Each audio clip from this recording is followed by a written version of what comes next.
Welcome to my review of Ruth by Elizabeth Gaskell. I'm a big fan of Elizabeth Gaskell, and Cranford is one of my favourite books of all. Her other works are also excellent. However, I did not like Ruth.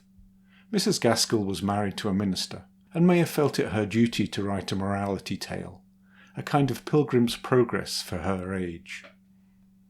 Barely 16 years old, Ruth, a poor seamstress, is seduced by a wealthy man. Abandoned, she is taken in by a minister and his sister. She is called Faith, in case you missed the message in the novel.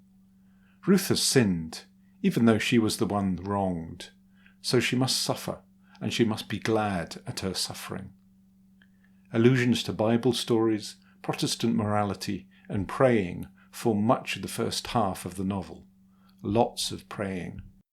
The tension rises in the second half as Ruth's seducer reappears and her secret risks being exposed. But the preachy victim-shaming continues.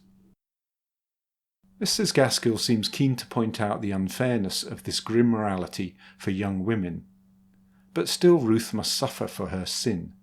Heaven forbid that she might leave her past behind and live a happy life.